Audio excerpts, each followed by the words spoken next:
untuk berbicara masalah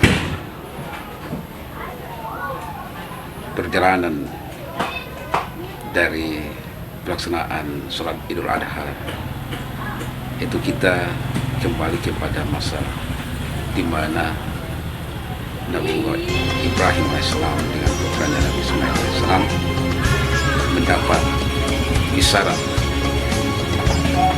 dari Allah SWT untuk berkorban. Dan berbicara masalah korban, ada sebuah keimanan dan ketakwaan yang apabila seorang hamba Allah sudah benar-benar menyatakan dirinya beriman dan bertakwa kepada Allah, maka dibuktikan dengan pengorbanan. Karena pengorbanan itulah yang menjadikan seorang hamba lebih dekat kepada Allah SWT. Jadi ketiga itu yang seharusnya yang dikorbankan itu adalah putra Nabi Ibrahim AS yaitu Nabi Ismail. Itu adalah merupakan ujian apakah benar-benar Nabi Ibrahim itu bergelar Khalilullah, dikasih Allah diberikan dengan pengorbanannya, sehingga Nabi Ibrahim karena rasa cinta dan ketakwaannya itu benar-benar hanya milik Allah, maka ia harus korbankan putranya satu-satunya, yaitu Nabi Ismail terkait dengan hal itu. Dan khususnya di Wallahi yang sering kita laksanakan setiap tahun dalam Idul Adha, yaitu Hadrat. Hadrat itu menurut para leluhur dari negeri ini bahwa mereka melaksanakan itu mengingat perjalanan Nabi Ibrahim dan Nabi Ismail AS ketiga itu. Jadi kurban yang diantarkan itu adalah hakikatnya mengantarkan Nabi Ismail. Tempat yang sudah ditentukan. Baik Pak Ahmad, saat ini kan kita sedang diuji dengan wabah pandemi COVID-19. Apakah ada kaitan Idul Adha ini dengan pandemi COVID ini? Kalau menurut hemat saya, dalam suasana seperti ini, di mana negara kita dan secara umum dunia secara internasional mengalami suasana COVID-19 atau pandemi, namun jika ini benar-benar suatu ujian atau cobaan dari Allah SWT, cepat atau lambat pasti akan terhindari. Namun kalau ini hasil rekayasa manusia, walau kita tidak tahu. Tapi berhubungan dengan hal ini, yang seharusnya menurut saya, karena kita benar-benar kembali ke sunnatullah dan sunnah Rasul, sehingga cobaan ataupun ujian besar ataupun kecil, Allah tidak membebani seorang hambanya dengan beban yang tidak sanggup hambanya memikul. Jadi Pak, pandemi ini kan sudah berjalan cukup lama ini. Kira-kira dia kalau dibandingkan dengan ujian ini kan sama-sama ujian. Ya. Ujian dengan peristiwa penyembelihan putra Ibrahim atau Nabi Ismail AS itu.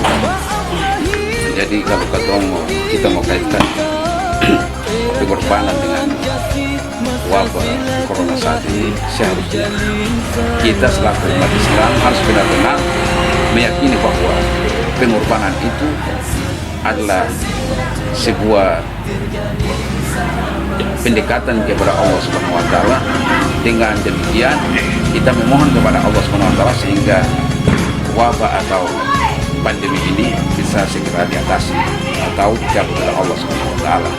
Karena dalam Al-Quran menyatakan bahwa Allah menerima pengorbanan dari hambanya itu bukan daging dan darahnya, tapi ketakwaannya tadi itu. Apakah benar-benar ia bertakwa kepada Allah dibuktikan dengan pengorbanan. Jadi kita selaku umat Islam setiap tahun di Idul Adha ini kita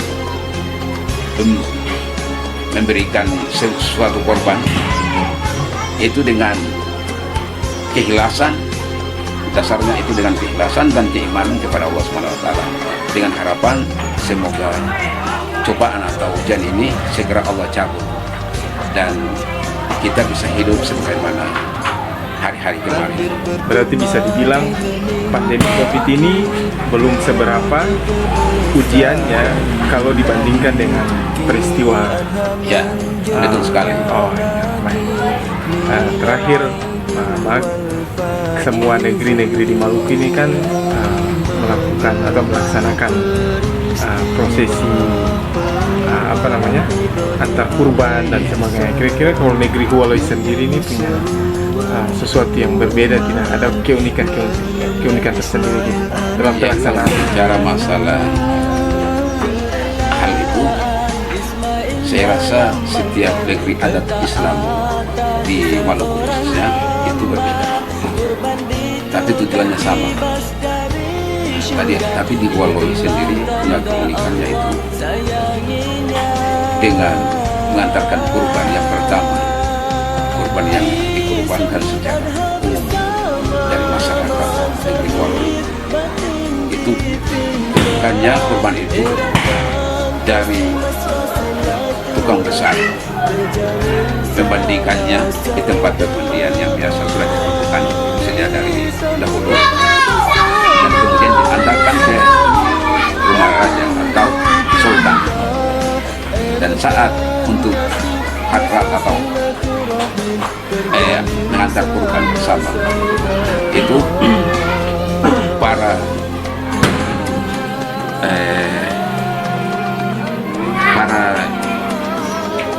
yang istilahnya yang sering membawa kurban itu dengan bahasanya Mairo, mereka jemput di rumah raja atau di rumah sultan, dibawa ke masjid raya. Bagi situlah sama-sama masyarakat muslim di negeri kita mengatakan atau istilah khotbah mengelilingi negeri ini dan terakhir di masjid. Dan setelah itu baru penyembelihan.